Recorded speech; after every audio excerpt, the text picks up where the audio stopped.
Haletante, elle était courbée. Juste en dessous de sa hanche, un grand muscle était percé par une longue épine. Rien de plus qu'un grognement et une brève démonstration de griffes ne lui fut accordée. « Je vais bondir si tu continues à regarder. » Puis elle a dilaté ses narines et a grondé. « Attends une seconde, enlève l'épine, mec. » Graduellement, il leva les deux mains. « Je vois.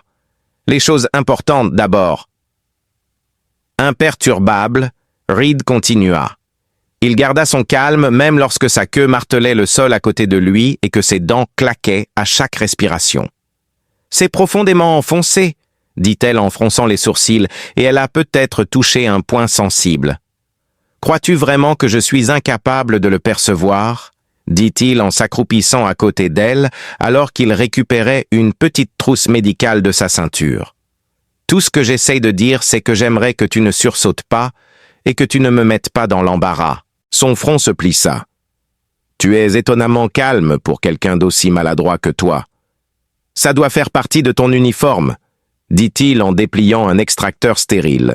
« J'ai eu affaire à des patients bien pires. » Un homme avait une dent coincée dans l'oreille. « Ne me pose pas de questions. » L'épine était épaisse, pointue et légèrement pulsante. Naturel pas organique, fronça les sourcils Reed. « Ce n'est pas fait à partir de plantes. » Elle remua une oreille. Il a dit « Ce n'était pas la seule chose qui s'est battue là-bas. » Et puis ses mains sont devenues molles. C'était une blague et je vais faire comme si c'en était une. Un sourire lui échappa. C'était incorrect. Il s'avança, avalant à sec. La région devra être renforcée. La géométrie est importante. Elle a effleuré son bras avec sa queue enroulée. Mets tes mains ensemble. Est-ce que c'est juste moi, ou les gens sont-ils aussi fragiles que tu le sembles? Sentant la chaleur de sa chair, il approcha deux doigts de l'entrée et sentit son contact. Presque tremblante, elle se tenait là. Frisson, agonie et autres sensations. Il n'a posé aucune question. Ça devient chaud pour toi. Le sexe est possible. Peut-être que je me contente d'admirer le paysage. Il resta silencieux. Trop préoccupé. À peu près. Son regard se fixa sur lui. Son front se fronçait, sa bouche légèrement entr'ouverte et ses mains étaient fermes. À l'heure qu'il est, elle aurait déjà été enlevée par un prédateur sur sa planète. Cependant, il a fait preuve d'une remarquable maîtrise de soi et de retenue. Je préfère ça. J'étais captivé par cela. Il a retiré l'épine avec précision. Un halètement audible s'échappa de ses lèvres, se sentant bien, dans une autre zone, les jambes fléchies et les griffes enfoncées dans la terre. « C'est sorti !»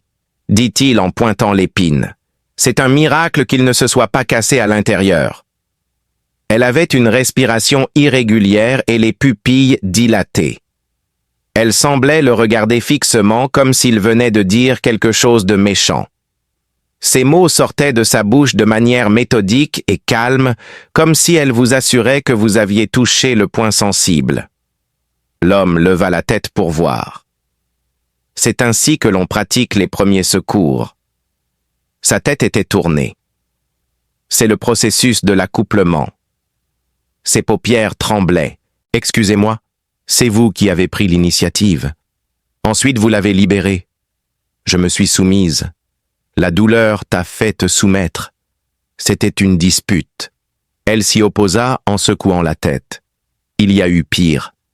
Cependant, cela n'a jamais été abordé de cette manière. Exécuté. » Encore une fois, il insista. « Aborder quoi la cérémonie ?» expliqua-t-elle. « La prise, le tirage, la concentration, tout. » Il se recoucha. Non, ce n'était pas une cérémonie. C'était la réaction à une urgence médicale. L'accouplement à des fins médicinales. Elle a mentionné les mêmes points de pression. Votre prise était forte et assurée. Avaler était la dernière chose sur mes lèvres. La signification vous est-elle claire? Que ce sera sûr pour moi de partir, qu'est-ce qui me rend vôtre? En parlant, elle gardait la voix basse. Au moins pour le prochain cycle lunaire. Je n'étais pas signataire. L'homme a exprimé son désaccord. C'était inutile. Vous avez affirmé. Ma soumission est complète. Je m'attendais à ce que tu fasses un geste. Je pourrais encore le faire. Se penchant en avant, elle le renifla. Soudain, ses narines s'évasèrent. « Tu as maintenant mon odeur. Ton sang est sur mes gants, c'est pourquoi. » Très certainement. C'était un ronronnement de sa part. Rassembler une meute. Il se leva doucement, essayant de maintenir sa distance. « Je suis très touché. D'une certaine manière. Peut-être, mais mon objectif principal était d'assurer ta stabilité. Ce que tu as accompli. » À ses côtés, elle se tenait droite, la tête haute au-dessus de la sienne. Elle contracta ses muscles sous son pelage lisse. Elle semblait amusée. « Tu me dois maintenant de la gratitude ou de la soumission. Puis-je choisir? Pourrais-tu éviter de me déchiqueter ?» demanda-t-il. S'approchant, elle continua. « Pour l'instant, c'est la meilleure chose à faire. » Il jeta un coup d'œil rapide à l'épine qui était encore humide et tremblait légèrement dans sa paume. Elle dit en le frôlant, « Je devrais probablement garder ça comme trophée ou le ramener pour l'étudier. » Il murmura entre ses dents que ce serait le premier de beaucoup. « J'aurais dû laisser les épines rester. » Par-dessus son épaule, elle rayonnait de joie. « J'espère que tu réfléchiras à 2 fois avant de caresser la cuisse d'une dame bête la prochaine fois que tu seras humain. » Puis Reed se massait les tempes. Il n'y avait pas de manuel d'accouplement avec les premiers soins. « Peut-être qu'il devrait y en avoir un, » dit-elle, les dents étincelantes. « Notre courbe d'apprentissage est vraiment courte. » Elle commença à marcher après cela un peu chancelante et avec une queue qui frétillait comme un appât. Tenant toujours l'épine, Reed laissa échapper un souffle puissant. « J'ai vraiment fait une grosse erreur. » Craignant pour sa sécurité, Reed la suivit incertain s'il devait mener ou être poursuivi. Comme si elle attendait qu'il comble la distance ou frappe en premier, elle continuait à regarder en arrière avec les pupilles légèrement dilatées. « Tu bouges avec la grâce d'un chasseur, » dit-elle. « Mais tu me touches comme un chasseur. »« Je te touche comme un médecin, dit-il. Il y a une différence. Pas dans ma langue. » Elle s'arrêta près d'un rocher ombragé, s'affala en position assise et le regarda fixement comme s'il ne lui devait rien. « Ce que tu as commencé, tu ne pourras pas le terminer. » Ses paupières papillonnaient. Où ai-je commencé? Le sang séché était encore visible sur sa jambe nue. Un rituel a été initié par toi. L'épine a été retirée par toi. Mon corps a ressenti un sentiment de repos après avoir été avec toi. C'est là que tu trouves un équilibre. Un lourd soupir s'échappa de Reed. Voudrais-tu que j'utilise un antiseptique? Ou est-ce une métaphore plus ésotérique, aiguisée et lente? Elle sourit. Eh bien, c'est subjectif. Tes mains vont-elles encore être impliquées? La réponse est oui. La blessure doit être nettoyée. Utilisant la mousse antiseptique, il s'agenouilla. Elle se tortillait et émit un grognement bas qui ressemblait à un ronronnement. « Aïe, ça fait mal !»« En fait, demanda-t-elle. « Cela me donne de l'énergie. » Allumé. Encore une fois, il insista. Elle lécha ses dents acérées, signalant le processus de fusion neuronale. Ce contact, c'est une conduite assertive. « Je réponds juste pendant que je te désinfecte, » dit-il en avalant difficilement. « Peut-être aurais-je dû porter des gants. Les gants, c'est comme une armure après la reddition. Tu as déjà touché la chair à vif. » Continua-t-elle, sa voix s'éteignant. Je n'avais aucune idée que cueillir des épines mènerait à des préliminaires interespèces. Tu es déjà trop près. Enfin, tu saignais tout seul. Nous ne laissons pas les mâles s'approcher à moins qu'ils ne soient acceptés. Nous avons bondir ou périr, pas de préliminaires, dit-elle froidement. Ses doigts ont accidentellement effleuré l'intérieur de sa cuisse, faisant sursauter ses hanches. Désolé, ne le sois pas, siffla-t-elle, ses griffes raclant la pierre. Il a dit quelque chose sur la façon dont les humains font souvent des choses après avoir pris contact, comme se serrer la main, puis envoyer un texto embarrassant le lendemain. Ses oreilles se dressèrent lorsqu'elle demanda « Qu'est-ce qu'une poignée de main ?» Il répondit que c'était plutôt une suite, une sorte de salutation. Il tendit ensuite sa main pour qu'elle la voie. Elle prit une bouffée, puis le saisit et le tira vers l'avant. Il hésita, s'appuyant sur son genou. Son autre main agrippa son col. « Ce n'est pas comme ça qu'on se serre la main, » argumenta-t-il. « Tu es chaud, » murmura-t-elle, « et ton odeur s'est stabilisée. » La meute le sentirait. Reed ne voulait pas être reniflé par quelqu'un d'autre. « Alors tu ferais mieux de me marquer en retour, » dit-elle. Reed hésita. Elle se pencha près de lui, sa maîtrise de soi palpable. « Tu es resté imperturbable alors que je montrais les dents et tu n'as pas regardé ma poitrine avant que je ne te donne le feu vert. Qu'est-ce que cela signifie de toucher un endroit nouveau en particulier, un endroit que seuls les partenaires touchent ?» Il a reculé en réponse. « Ouais, on saute cette étape. » Elle répéta. « Tu touches la marque. Tu presses peau contre peau et ensuite tu tires. C'est une vieille cour, un instinct enraciné. » Reed se frotta le visage. « Les humains ne séduisent pas les gens en leur enlevant des échardes. Tu es plus dangereux que la plupart des mâles de ma tribu parce que tu n'as pas supplié pour t'échapper. Je suis prudente et confuse. » Elle se retourna brusquement, tapotant sa cuisse. « Tu crois que tu en as fini? C'est toi qui as pris contact. C'est toi qui as tenu ma jambe tremblante, murmuré des mots rassurants et qui as fixé son regard sur moi. Peut-être devrais-tu. » Il riait de manière incontrôlable. Est-ce du flirt ou une menace? Oui. Il se leva, essuyant la saleté de ses genoux. « Écoute, j'ai aidé. Tu marches. C'est tout. » Elle ronronna et grimpa derrière lui en chuchotant. « Tu marches. Je suis. Tu traques.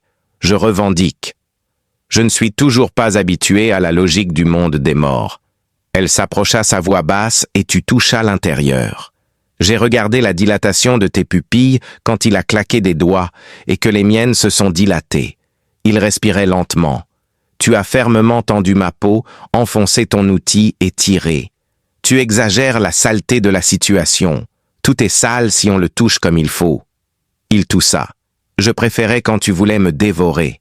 Elle a dit que je pourrais encore le faire, mais que maintenant je préférais le faire lentement. Elle traîna ses griffes sur l'écorce à proximité, disant « S'il te plaît, dis-moi que c'était métaphorique. Veux-tu que ce le soit ?»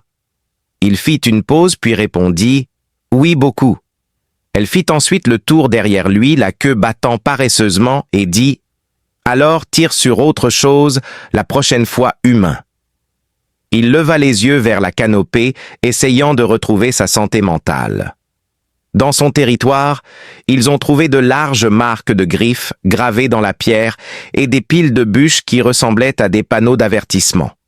Reed hésita, ses yeux se posant sur des symboles peints avec un fluide sombre en train de sécher, et pensa « Je suis presque sûr que je vais mourir ici. » Elle rit et dit « Pas si je te fais d'abord entrer dans la meute. » Ils arrivèrent à la limite de son territoire. Ses épaules se sont roulées alors qu'elle disait « Marqueur de frontière, mon odeur mes zones de chasse ma tanière. » Il a marmonné quelque chose en réponse. Elle baissa la tête et lui fit signe de se baisser sous une arche de vigne épineuse, ce qu'il fit principalement parce que sa queue se repliait vers son ventre comme une laisse. L'air devint plus chaud et plus dense en entrant, et son parfum s'accrochait à tout. Avec un « chez moi » satisfait, elle continua « Et maintenant tu y es. » Je commence à me demander si j'ai oublié de donner mon accord à quoi que ce soit. Elle a insisté sur le fait que ce n'était pas nécessaire car le simple fait de se toucher suffisait. Il se tourna vers elle et dit « Écoute, je comprends. Peut-être que dans ta culture, le contact physique signifie la cour ou le consentement. Cependant, mon intention était différente. Je ne savais pas que tu ne te retirais pas non plus. Elle a fait remarquer que tes mains s'attardaient et que tes yeux me cherchaient, pas seulement la blessure. Tu as chuchoté et apaisé ce qui était une rare réussite. Elle s'est rapprochée et maintenant tu as ta récompense. » Il recula. « Puis-je l'échanger contre genre un laissez-passer de sortie ?» Elle demanda en inclinant la tête. « Tu n'as pas peur de moi, mais tu as peur de ce que cela signifie. » Il resta silencieux. « Tu m'as géré quand j'étais au plus mal. » Elle a continué en appelant cela comportement de mâle ou comportement de tribu. Je n'ai aucun intérêt à rejoindre une tribu. Je ne voulais simplement pas que tu saignes à mort sur le sol de la forêt. Tu n'as pas sourcillé quand j'ai saigné. Alors qu'elle tournait autour, ses griffes cliquetaient contre la pierre. Je teste les mâles. Il soupira de frustration. Alors, on fait quoi maintenant? demanda-t-elle, son sourire trahissant ses vrais sentiments. À moins que tu ne veuilles que je te montre les points de pression, dit-il en lui lançant un regard. Sa voix était un mélange de soie et de dents lorsqu'elle répondit « La même chose parfois ». Il déclara fermement « C'est une phrase de limite humaine ». Et elle s'assit les jambes croisées, le menton reposant sur une paume. « D'accord, alors que dirais-tu qu'on en parle comme des adultes rationnels ?» Elle cligna des yeux. « Adultes rationnels ?» demanda-t-elle confuse. « Est-ce une phrase de préliminaires humains ?» corrigea-t-il. Elle plissa les yeux et renifla en réponse. « Tu es sérieux ?»« Oui, je ne te rejette pas. Je te demande de ralentir. » Elle s'arrêta silencieusement pour la première fois avant de dire « Aucun homme ne m'a jamais dit ça. » Il continua en expliquant que la limite était similaire à un périmètre de chasse et signifiait des limites, pas l'irréversibilité. Alors qu'elle soupirait doucement, elle dit « D'accord, des limites. » Puis elle pointa le sol et dit « C'est ton rocher. » Peut-être qu'ils n'ont jamais dépassé la première épine. Il cligna des yeux. « C'est étonnamment raisonnable. Je ne la franchirai pas à moins que tu ne m'invites. » D'accord donc, nous avons de la place. Dialogue, respect mutuel. Elle hocha la tête. Je ne suis pas déraisonnable. Je te défie rarement. Reed s'assit sur le rocher respirant. Elle lui lança une peau de fourrure lui disant de la porter à la place. Tu n'es pas une proie. Ne sens pas comme une proie. Il l'attrapa et l'enroula autour de lui en disant « Mes frères ». Elle essayait de lui montrer du respect, pas de l'étouffer, mais il sentait mauvais. La forêt était humide, ajouta-t-elle. Pendant la saison des amours, il est tragiquement tombé d'un arbre en essayant d'impressionner une femelle. Je suis désolée, dit-elle d'un ton neutre. C'était un idiot. Il a essayé de la porter sur le tronc d'un seul bras, malgré le fait qu'elle pesait le double de lui. Reed toussa un poumon et dit « La romance semble dangereuse dans votre culture. » Elle dit fièrement « Elle l'est. C'est pourquoi elle était impressionnée que tu aies survécu à mon test sans fuir. » Il sourit. « Je ne sais toujours pas si tu veux me nourrir, me faire te reproduire ou me battre. » Elle sourit. « Oui, » gémit-il. « Tu dois arrêter de faire ça. » « Faire quoi? Je suis trop confuse pour courir. » Elle se pencha en arrière. « Alors peut-être que les humains ont du courage ou de la stupidité après tout. De toute façon, j'aime ça. » Il secoua la tête, utilisant un langage à la fois séduisant, menaçant et déroutant. « Les femmes bêtes ne perdent pas de temps. C'est ainsi que je parle, » dit-elle en haussant les épaules. « Quand je te désire, je le fais savoir clairement. Je te mords si j'en ai envie. » Elle parla avec un adoucissement dans les yeux et une attitude calme, ajoutant « Si je veux chasser, je bondis. » Il lui lança un regard impassible, alors qu'elle chuchotait doucement « C'est pourquoi je n'ai pas mordu. » Il sourit légèrement. « C'est le meilleur compliment que j'ai reçu de toute la semaine. » Elle se recroquevilla sur le côté comme un chat et s'étira comme un chat. « Bien, tu l'as mérité. » Et d'après l'expression sur son visage, ce n'était pas tout ce qu'il avait mérité. L'étreinte qu'elle lui offrait était réconfortante, à la fois physiquement et symboliquement. Cela ressemblait à une barrière entre son passé et son futur, au cas où il agirait de manière imprudente. Reed restait droite et stable en l'observant attentivement, pesant chacun de ses mouvements. Elle étudiait sa respiration, sa posture et ses réactions au silence avec une précision méticuleuse. Il la guidait parce que dans un sens étrange, c'était aussi de la confiance. Deux animaux aux instincts très opposés, décidant de ne pas s'enfuir. Finalement, elle prit la parole. « Tu n'essaies pas de me réclamer. Tu sais ce qui me donne envie de te réclamer. » Reed sourit. Quand la plupart des gens entendent ça, ils veulent fuir. Dès qu'une dame bête commence à trembler, la plupart des gens perdent leur sang-froid. Je n'avais pas le temps d'avoir peur. Tu as ressenti une douleur aiguë. Même quand je perdais mon sang-froid, tu persistais. Comme si ma colère n'avait aucune importance, tu as juste insisté davantage. À son avis, non. Cette coupure l'a fait.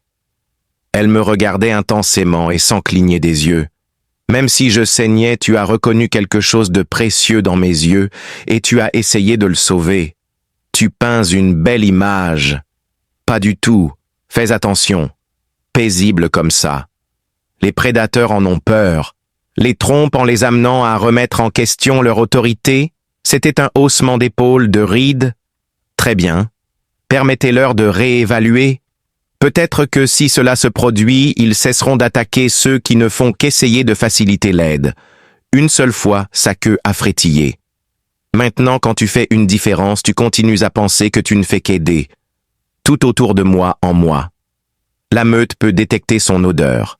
Les éclaireurs avaient déjà commencé à murmurer. Je n'ai jamais voulu que ça arrive. C'est sans importance. Selon elle, les instincts ne se soucient pas des intentions. Au moment où tu as remonté ma jambe, comme si tu étais dans ton droit, tu as changé la dynamique du pouvoir. Les droits n'étaient pas dans mon esprit. Accomplir les tâches nécessaires. Elle se déplaçait lentement et discrètement s'approchant de sa pierre frontalière avant de s'arrêter juste à l'extérieur. Alors permettez-moi de vous expliquer mes besoins actuels. Imperturbable, il continua. Vas-y doucement avec moi. Elle l'examinait attentivement et honnêtement. Et j'espère vraiment que tu ne partiras pas, jusqu'à ce que le sang cesse de couler. Je ne me reposerai pas tant que mon peuple cessera de me regarder comme des vautours essayant de deviner si je me suis effondré. Ce n'est pas mon travail de protéger les gens ou leurs biens. Non, tu es inhabituel d'une autre manière. Votre sang-froid est un exemple de courage. Reed soupira et pensa « Je resterai, mais pas comme ta propriété ou un prix de victoire. » « Alors reste comme toi, répondit-elle, quoi que cela signifie. » Il hocha lentement la tête acquiesçant, mais il sentait qu'il était important de revenir sur le sujet des attentes et des limites.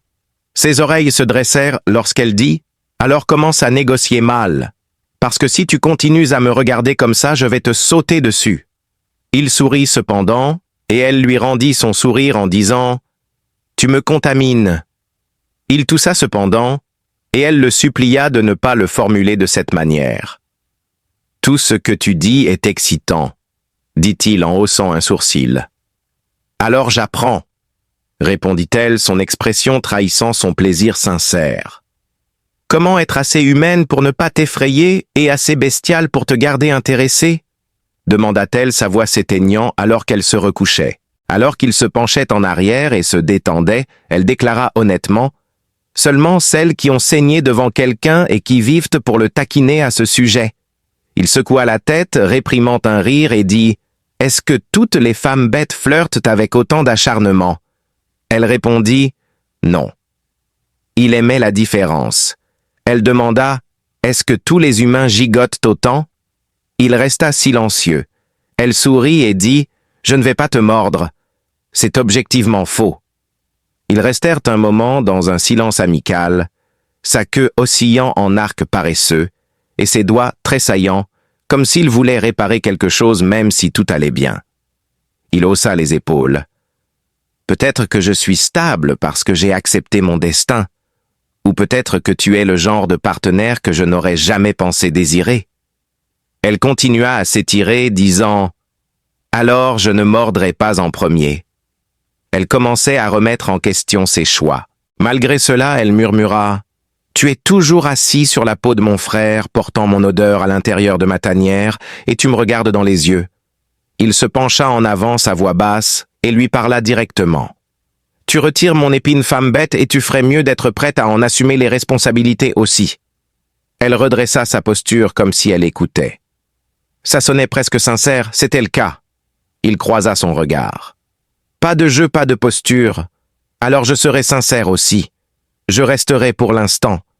Mais pas parce que je suis à toi, parce que je le veux. C'était le cas. Marché conclu. Après un bref clignement des yeux, elle recourut à son sourire prédateur.